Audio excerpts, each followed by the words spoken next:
Okay, welcome to episode 3.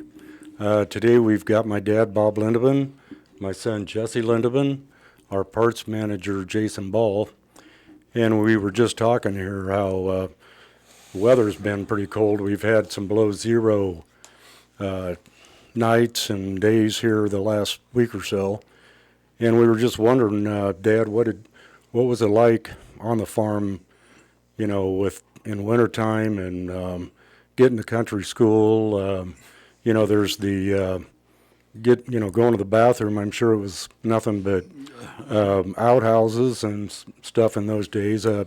We in this modern time here, I don't think anybody's got a clue just what you guys, your life was like back then. Well, when it was cold, it was quite a problem, really, because the outhouse was generally out far enough away from the well. At least our well was close to the house, and you wanted it uphill and as far away as you could, and still not be too far to go to it. But when it was cold in the winter, everybody had what they called thunderbug.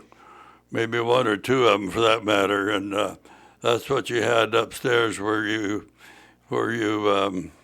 slept. And, like a chamber pot kind yeah, of a thing. chamber pot. Yeah. And but in the daytime or whenever, why you go out this outhouse, and I suppose you've all seen one that had 2 holes and had a pit underneath it, and they always had a Suruc or Montgomery Ward catalog there to use for cleanup purposes. One story was told that there were 2 guys in this outhouse, and one of them, a 50-cent piece slipped out and slipped down in the hole. So this guy got up and he pulled out a $5 bill and threw it down there. And so the guy with him said, "What in the world you do that for?" He says, "I wasn't going to go down there for 50 cents. but anyway, another story was told when it was Halloween. On the farm, my kids and teenagers and whatever would always go out and kind of mess up machinery and rearrange things, and sometimes at that time they were picking corn by hand, and so they'd have big bang boards on one side of the wagon. So it wasn't unusual then that those kids would take those boards off and put them on the opposite side. So, but Vandals. Yeah. So anyway, the story was told that the kids liked to upset the outhouses on Halloween. So this one guy got tired of it, and his outhouse was kind Now, of. is this true story or? Yeah, that's a true story. Okay. That house was back in secluded a little bit, so he just before Halloween he moved it forward off of the hole. The hole was just the size of the outhouse, and I don't know, maybe 6 feet wide and maybe 4 feet deep, whatever. He moved just ahead of the hole. So come Halloween, and of course it was dark, and these guys was at their usual deal, so they go in behind that to push it over. And of course they fall right in. Nice. So I suppose that stopped those guys. Yeah, from I doing that again. suppose. Yeah, might. But anyway, getting back to how we lived, most houses, or hardly any of them, had heat upstairs. And so you had your cook stove and your general heater on a heating stove that burned coal, and you keep the downstairs warm. Some people had downstairs bedroom, but most of them, we didn't. We all slept upstairs, but it was cold as all get out up there, and so we had big, heavy quilts and back blankets, and once you got in there and got warmed up, why, it was, pretty comfortable. But I tell you, when you got out in the morning, you didn't linger very long. And and our neighbors, we had electric lights because we had a light plant, Right. and that was a 32-volt system with a generator that kept 16 big batteries charged up. Now there was no light, of course, in the outhouse, right? Oh no.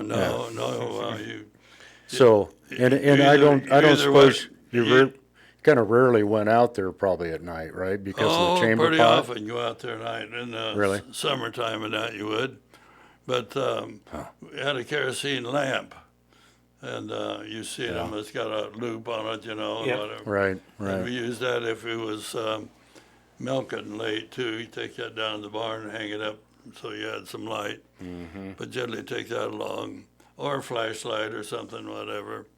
But anyhow, the neighbors didn't have any well, they just had kerosene lamps and a bucket of water in their kitchen, and they had a fairly small house, and I can't remember just how many rooms, but I think there were just 2 bedrooms upstairs and one down, and a living room and a small kitchen and what they call a parlor. But anyhow, there was about about 6 of them, and then the old grandpa, the wife's father, got old, so he couldn't live by himself, so he came and lived with them, and we called him Grandpa Leap. His last name was Leap, and it really impressed me. I was a kid about 4 or 5, and I'd go down there in the wintertime, and he'd be sitting in a corner behind the heating stove with all these clothes on, overshoes and cap and big coat, because he was cold, I guess. Yeah. And I don't know how in the world he spent the night. Yeah. And being the age he is or older now than he was. Wow. What about snow? How'd you move snow, or did you just walk through it? You had to what? How'd you move the snow around to? Well, yeah. Of you course, there scoop? was snow and whatever. Now did your dad, my grandpa, I thought I heard a story where he ran a road grader. He did. He had a Maintainer? road maintainer, and Of course, no cabin heat in that thing. no, nobody thought of a heat house or anything. But my dad sent to either Monkey or Sears, and got some real heavy leather pants. They were heavy leather, and so he wore those when he went out to grade roads in wintertime. And then the guys, the county didn't clean the snow off, so the guys made a V, what they call a V snowplow out of plank, and it was probably 4 feet high, and a big V, and then they had a place in there for guys to set boards across this V, and my dad would pull it with his tractor. But of course, when it got real deep and whatever, it wouldn't do anything, Right. whatever. Wow. Yeah. Well, then, the year of 1936, in the winter, January, effective January 12, there came a great big storm, started in the evening, and started to snow real heavy, and it was warm. It was real wet snow, but a lot of wind, and that kept up all night. In the morning, our yard was just drifted full. There was just snow everywhere, and there was a rock quarry down the hill from us, about a quarter of a mile across Nottoway River. Our farm bordered this Nottoway River.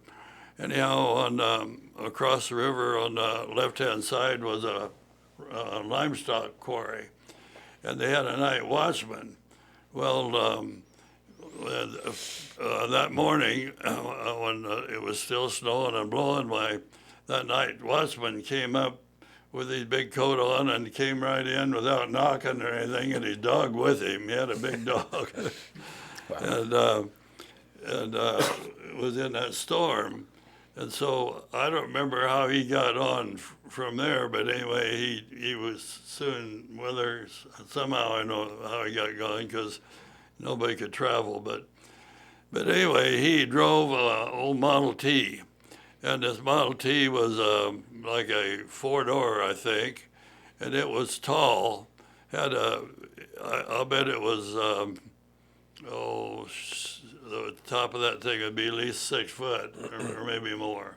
Mm-hmm. And he had it set on a hill just outside down the hill a little bit from our driveway so he could coast it to get it started. Well, this snow, after it got all drifted in, whatever, immediately it turned cold that morning and it dropped below zero real quickly. And before anybody could hardly move any of that snow, it just froze solid like ice. Oh. And it was so solid that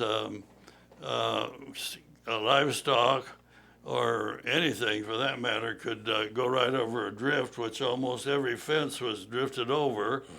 The road was completely full of it, and because the road certainly had trees on each side of them at that time, and it was a perfect place to catch snow. Mm-hmm. And so our neighbor down the hill, those people that had the old grandpa had moved, but there was another family lived there that had corn to sell, and a mile across the field, or about a mile and a half actually, there was a cattle feeder, and he needed corn, and so there was in order to get there by road, you'd have to go half mile north, a mile west, and half mile back, and then back another half mile where he lived. Well, the way that was, they hauled corn with what they called a bobsled. That was a wagon with runners on it. Yeah. And these guys would just go straight across, and they didn't have any fences or anything because it was all covered. Go right over the top of the fences, and there was ditches there, and everything was all full. Ah. And so this lasted for a month, and when it got cold, it stayed below zero. Believe this or not, for this whole month. Wow. Sometimes it got 20 below or whatever, but it always dropped back to just a little bit below zero. And so we had country school, but we didn't go to school all that while. Well, the teacher couldn't get there for one thing, and it was so cold and whatever. But my sister and I, we liked to ice skate, so after a day or two. After a day or two that it froze up solid, we got a kind of an ice storm or a sleet, and that was all over, just ice all over that. So then you couldn't hardly walk or anything. You try to go over these drifts. So anyhow, she and I got our skates, and we want to go down to the pond where I skated down in the pasture. So we went down there and we skated a little bit. Well, then we out on the edges, it was just the same, skate anywhere. No need to go to the pond. So we skated all over everywhere. Wow. We skated back home. Unreal. And it really was hard on your ankles. Of course, we just had old clamp-on skates. But it'd be a little bit rough or whatever. Right. And so then you'd sleigh ride on it. And the newer sleds had grooves in their runners, but the older ones were just flat. Well, anybody that had those flat ones and we had one, and kids at country school had some.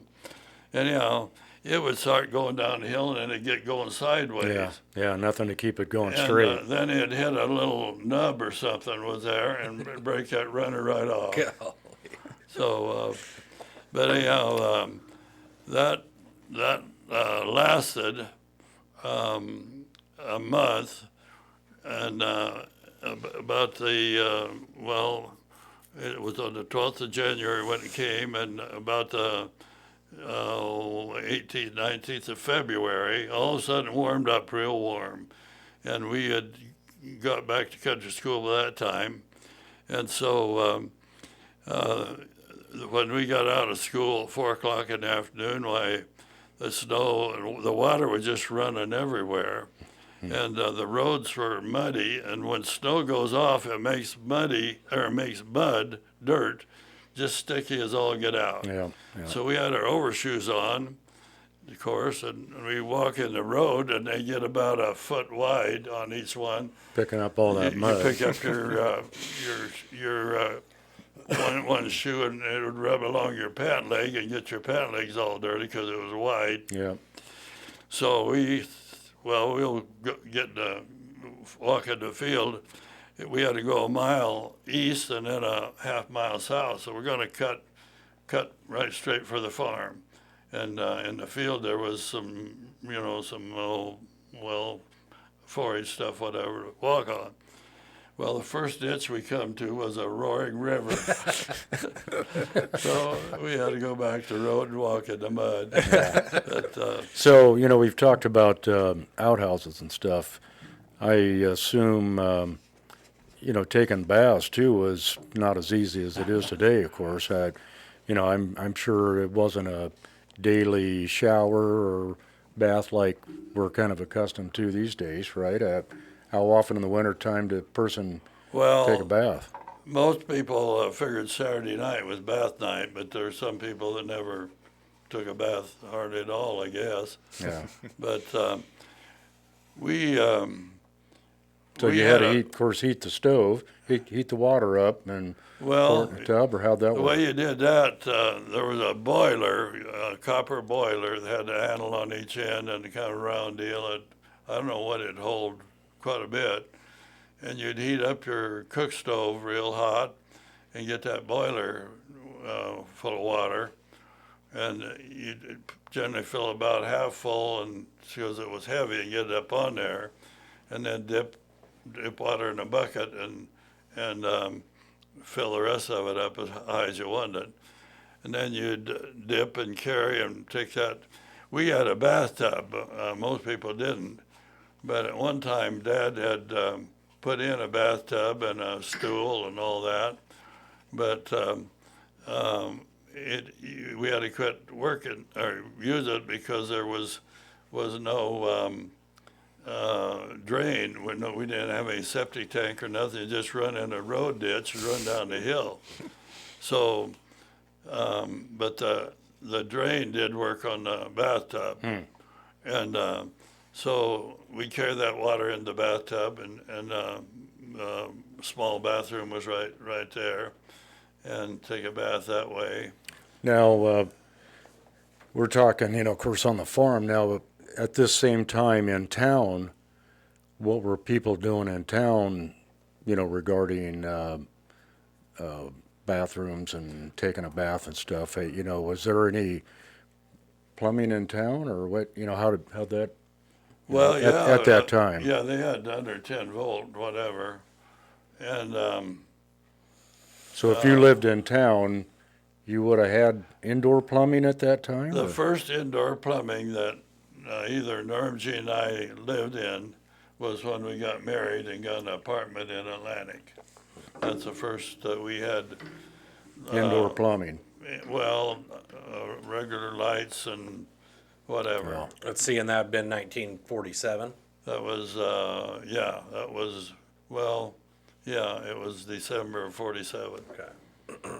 Hey, back to that Model T on the road. Oh, well, I forgot to tell you about the Model T. Yeah, Okay, okay. that Model T that Mike Rochman left was sitting out there on that hill, and the snow had drifted around it, and it was just level with the top. And you walk on the snow, so you walk over to the and look down, and it was setting down there, and there was no snow around it. You could jump down there and walk all around it, and it was all clear even down to the road, but it was just level with the top. So it was about I suppose maybe 18 inches of a wall there, and we'd step over from the snow onto the top of that Model T. However, the middle of it was soft. It was Just a and so- fabric but top. we'd walk along the edge of it so we didn't fall through it.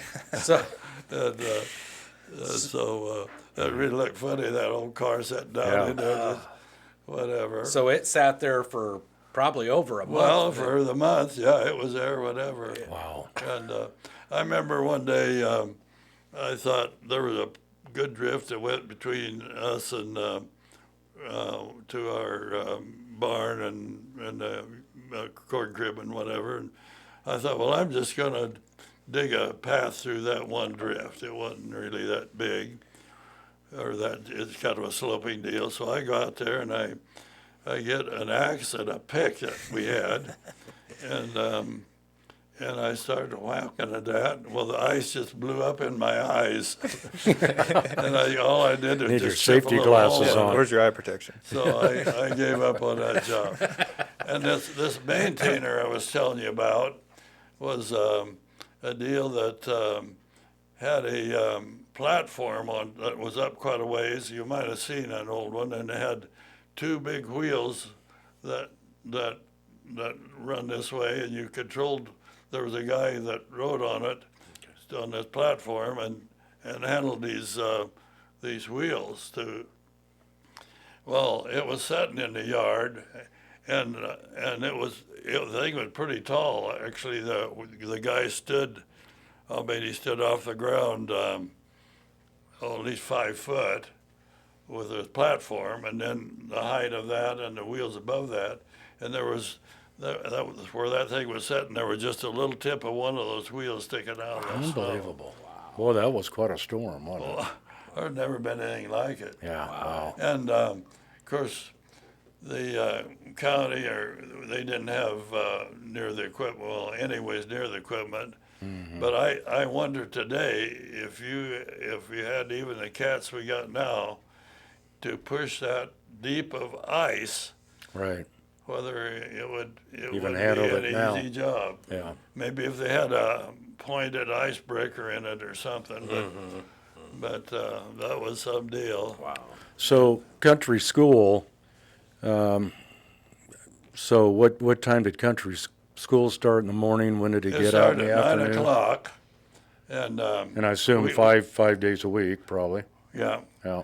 9 o'clock, and then at 10:30 we have a 15-minute recess, and then at noon we'd have an hour to eat our lunch and whatever. Everybody took we had a dinner pail that had our stuff in, our sandwiches and whatever. And then at 2:30, let's see, yeah, might have been, anyhow, in the middle of the afternoon, we had another 15-minute recess, and then it was out at 4 o'clock. But we always played games and stuff, and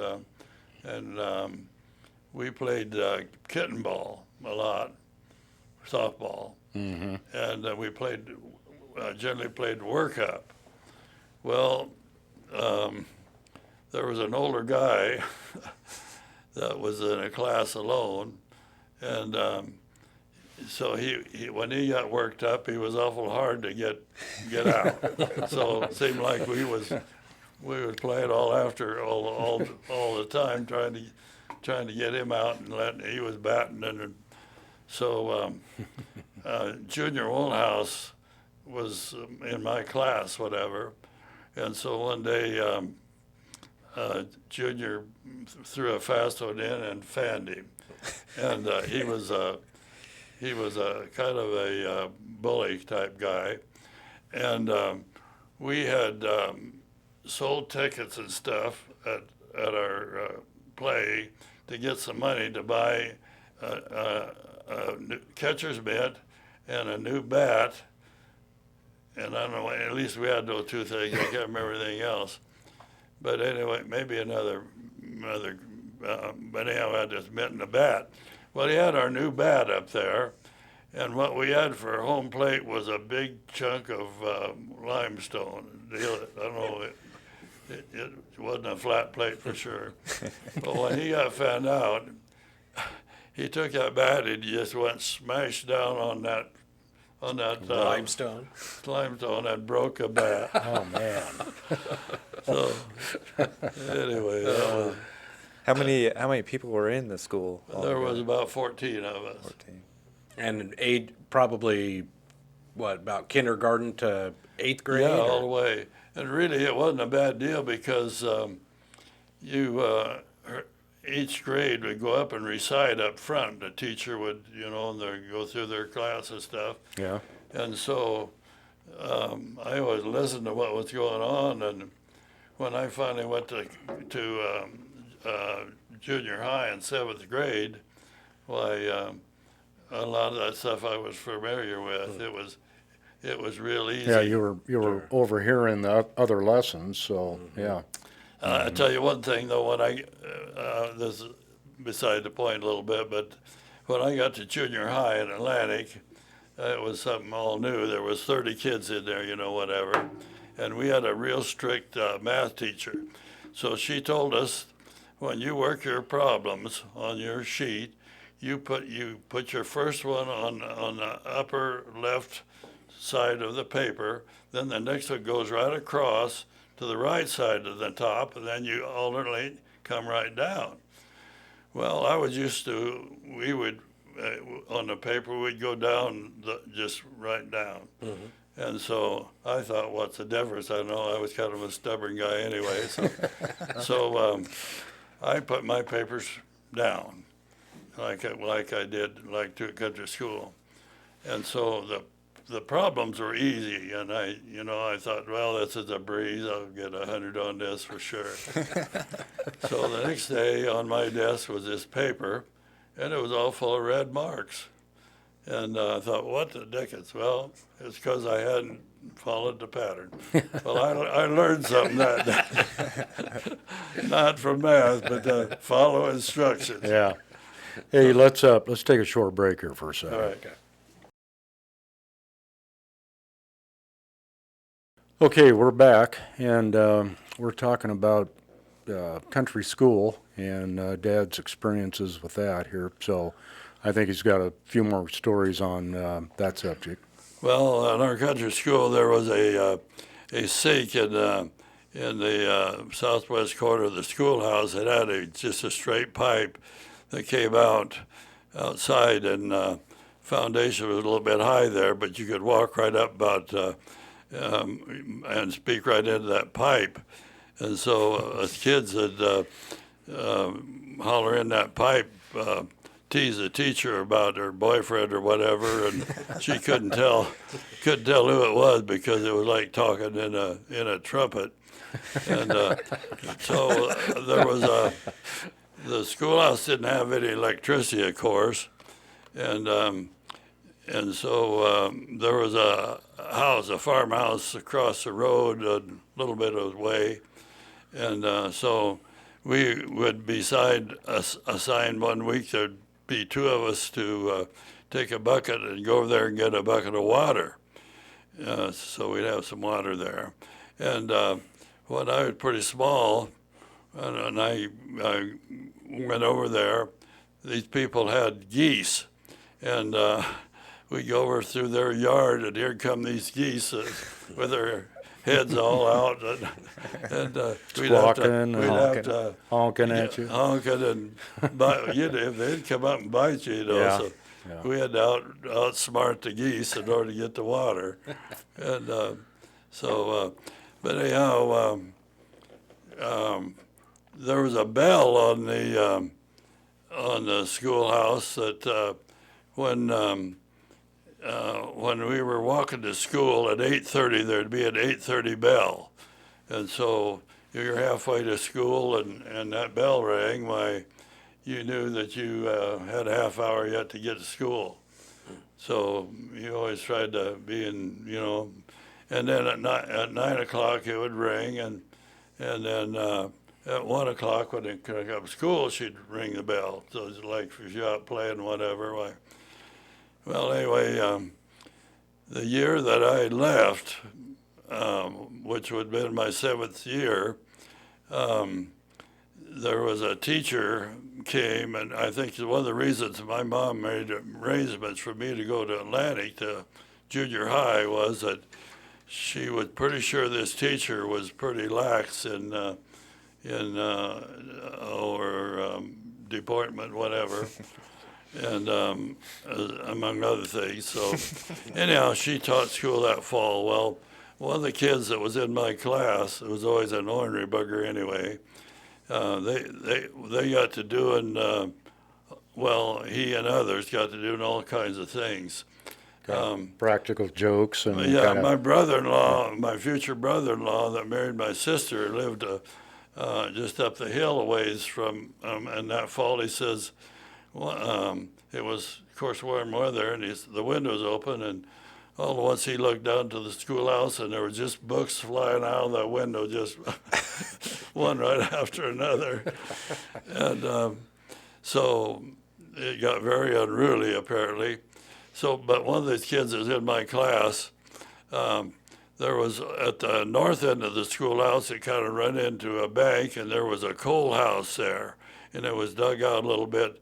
The coal house is where they kept the coal so you could fire the heating stove, and so you could actually jump up and get on that coal house, and then it could get over on the top of the schoolhouse. So this ornery kid, he got up on there and got at the top, and the bell was clear at the south end of the school, so he got one down the roof. And so when it got to be 1 o'clock, my teacher went out to ring the bell, and he held it so she couldn't ring it. And so she said, well, come on down, it's school time. No, it isn't, he says, the bell hasn't rung. So they really had quite a time, but I miss out on all that. Yeah. But it was, we had good teachers.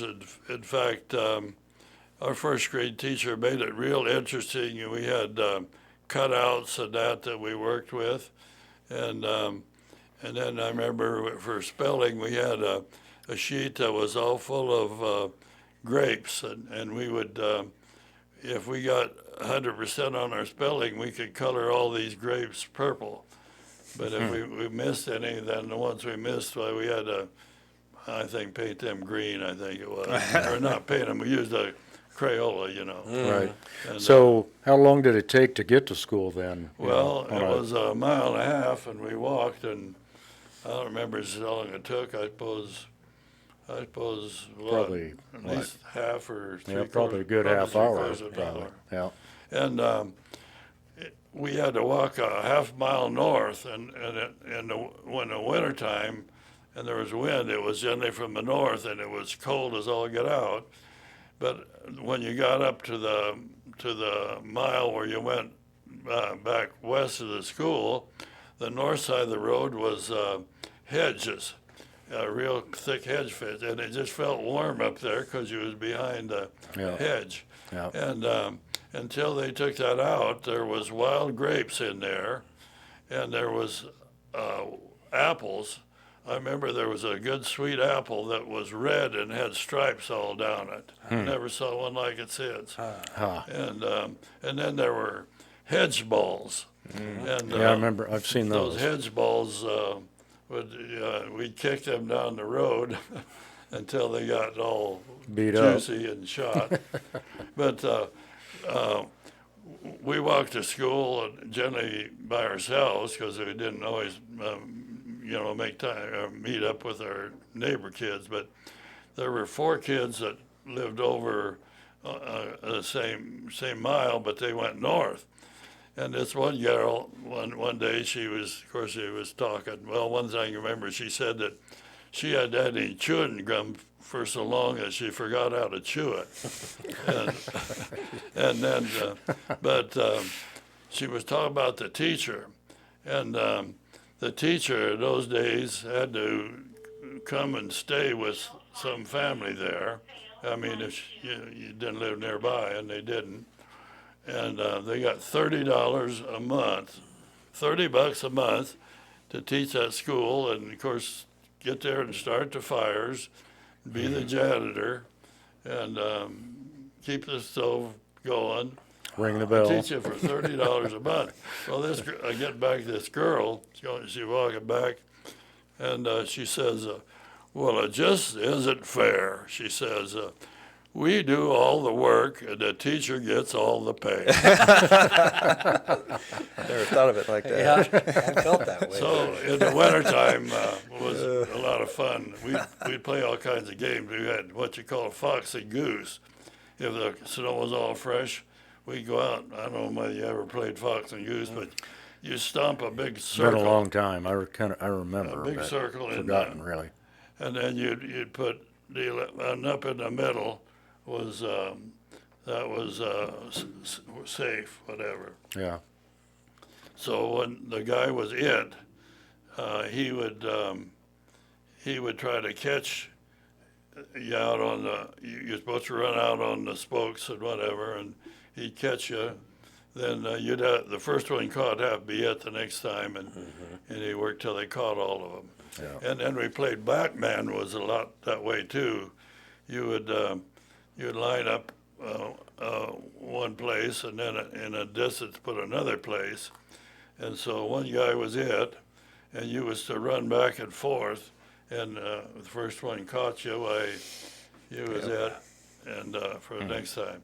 And this guy is telling you that broke our bat. One time I was it, and he was running through, and so his one foot that was still back, I got close to him, I slapped his foot and slapped it real hard, the side of his shoe. And so, but he claimed he wasn't it. And so I said, well, I got you for sure. And you know I did. Oh, he says, you must have a rubber arm. Anyway,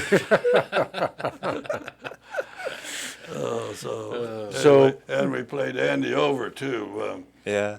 You know what that is? Yeah, Throw I've the heard ball that. over the Red- schoolhouse. Right. Oh, yeah. Yeah. So, but of course, none of you guys ever went to country school, did you? No, No. I was long gone. Yeah, We it did was play long games gone. like Yeah. all those games had different names, but Okay, you same played game. them, yeah. So, and then in the wintertime, of course, we all brought our sleds, and we would then sometimes go to a neighboring hill, and slide on the sled. During recess. Yeah. So. So what about mud roads and getting stuck and with your cars? And Well- of course, your cars didn't have heaters in them, so anywhere you went. Well, the older cars, like a Model A, was real good for mud because it had narrow tires, and newer ones right after, beyond a Model A or newer than that, generally got popper-sized tire for a regular car was a 6/16, 6x16 wheel. But Model A had what was it, 425 by 21, narrow. Man, And so that went through mud better, but you'd chain up if it was real bad. But also you could buy mud tires that had lugs on them or grooves. And the best one was the one that had knobs on it. That it had knobs all over it. But they then on a smooth road or the paving would make a noise, roar, and then they didn't wear very good. They'd wear out. Sure. But with knobby tires on, you'd go in mud pretty good. Yeah. But otherwise, get chains on, and we'd sometimes, we'd go to town, it was 3.5 miles over to the paving, and if it rained while we were gone or anywhere, you got back, you had to crawl down under your car, whether you had your suit on or whatever, and get these tire chains put on. But when I was a little kid, in fact, I remember when they paved 71. Now, what year was that? That was 1931, I think Really? it was. Huh. I'd been about 4. And but anyhow, I know I remember stuff in 1930. Well, about that time, we had some friends in Minnesota, and so we went to visit them, stayed with them a day or two, and then we came home and we started home one morning, and we got to Spencer, and then it come up a big rain. And so Dad put the chains on at Spencer and came all the way home from Spencer. Which in the is mud. darn near 3 hours away, isn't it? About two hours, Well, 45 3 I minutes. don't know how long it Now took going in it the is. mud. Yeah, right. And of course, those roads weren't graded like they are now. I mean, Big a lot of hills. them were the hills, as you know, up and down. Wow. But Yeah. Different well, times. it was a good experience, but I wouldn't want to go through it again. Yeah. What do we got for time there, Jason? About another 15. So, Okay. so Well, I don't know. Should we save something for next time, or? well, how much have we done now? We can keep going and split it into two. if We've you done want. about 45 minutes total. We've done 45 minutes? Oh, I think that's enough, isn't it? All right. All right.